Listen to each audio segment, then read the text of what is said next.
ચાલો મિત્રો, સ્વાગત છે તમારું અમારી કિયા કિચન રેસિપીમાં। તો ચાલો આજે આપણે બનાવીશું મરચાના રીંગ ભજીયા। તો રીંગ ભજીયા બનાવવા માટે અહીંયા આપણે 4 થી 5 ચમચી આપણે ચણાનો લોટ લીધો છે, 1 ચમચી આપણે નમક લીધું છે, 1 ચમચી આપણે ધાણા જીરું પાવડર લીધું છે, અડધી ચમચી આપણે હિંગ લીધી છે, 1 ચમચી આપણે હળદર લીધી છે, 1 આપણે લીંબુ લીધું છે અને 6 થી 7 આપણે મરચાં લીધા છે, 1 આપણે આદુનો ટુકડો લીધો છે અને 2 આપણે મરચી લીધી છે તીખાશ માટે। તો હવે આપણે મરચાંની રીંગ બનાવી લઈશું। તો અહીંયા આપણે એક મરચું લઈ લીધું છે, એને આપણે આ ડીટિયાનો ભાગ છે એ અલગ કરી નાખવાનો છે અને આ રીતે આપણે રીંગ બનાવી લેવાની છે।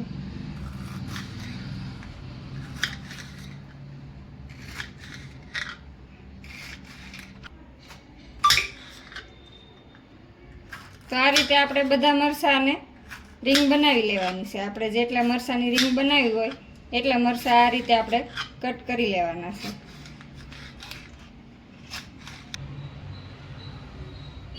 તો મરચાં આપણે આ રીતે કટ કરી લીધા છે। તો હવે આપણે લીલી મરચી છે એ આપણે કટિંગ કરી લઈશું।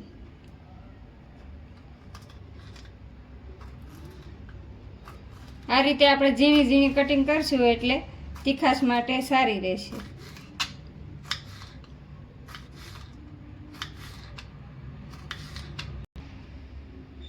તો આ રીતે આપણે મરચી કટિંગ કરી લીધી છે। તો હવે આપણે બેટર બનાવી લઈશું।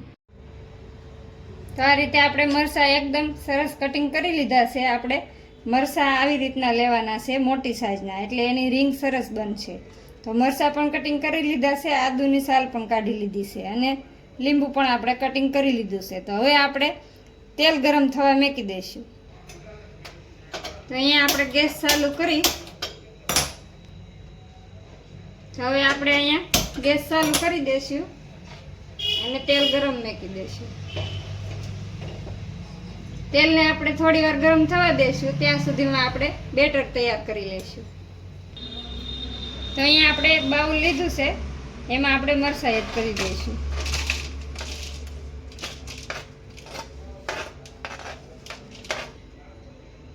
તો હવે આપણે નમક એડ કરી દઈશું, પછી આપણે લીંબુનો રસ એડ કરી દઈશું। 1 લીંબુનો રસ આપણે એડ કરીશું।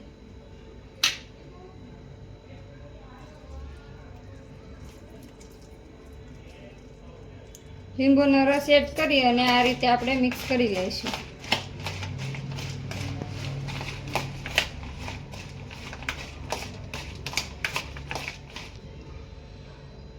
હવે આપણે હિંગ એડ કરી દઈશું અને હળદર એડ કરી દઈશું, ધાણા જીરું પાવડર એડ કરી દઈશું અને આપણે 1 ચમચી કરીને લોટ નાખવાનો છે। લોટ આપણે બધો એકહારે નથી એડ કરવાનો।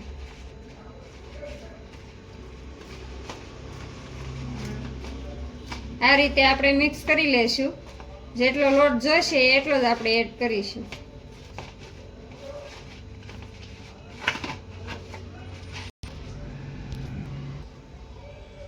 તો 2 ચમચી લોટ આપણે એડ કર્યો છે, હજી આપણે 1 ચમચી એડ કરી દઈશું।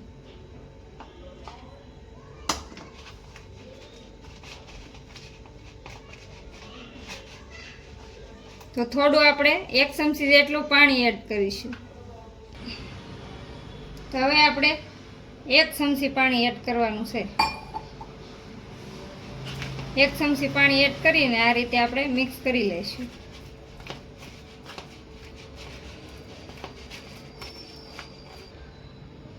તો હવે આપણે આદુ આ રીતે ખમણીને એડ કરી દઈશું।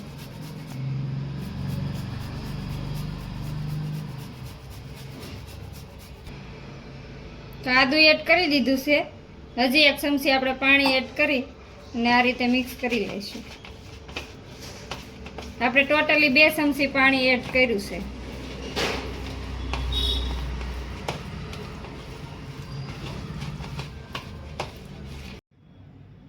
તો આ રીતનું આપણું બેટર તૈયાર છે। તો આ રીતનું આપણે બેટર રાખવાનું છે। તો હવે આપણે તળી લઈશું। તો તેલ આપણું ગરમ થઈ ગયું છે. હવે આપણે રીંગને તળી લઈશું. તો આ રીતે આપણે સૂટી સૂટી રીંગ મેકવાની છે, એટલે સરસ તળાઈ જશે અને સરસ ક્રિસ્પી બનશે.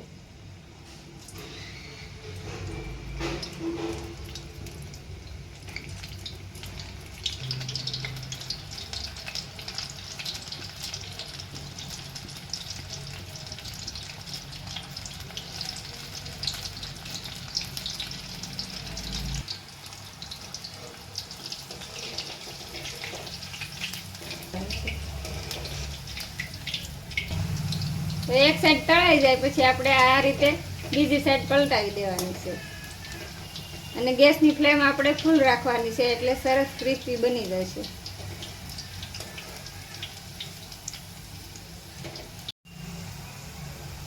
તો સરસ રીતે આપણી રીંગ તળાઈ ગઈ છે અને સરસ પણ ક્રિસ્પી બની ગઈ છે.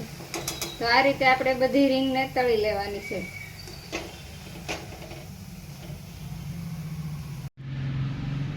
તો આપણા રીંગ ભજીયા રેડી છે. આ રીતે આપણે બધા તળી લીધા છે. તો હવે આપણે ગાર્લિશ કરી લેશું. કાંદા આ રીતે મેકી દઈશું અને ધાણા એડ કરી દઈશું.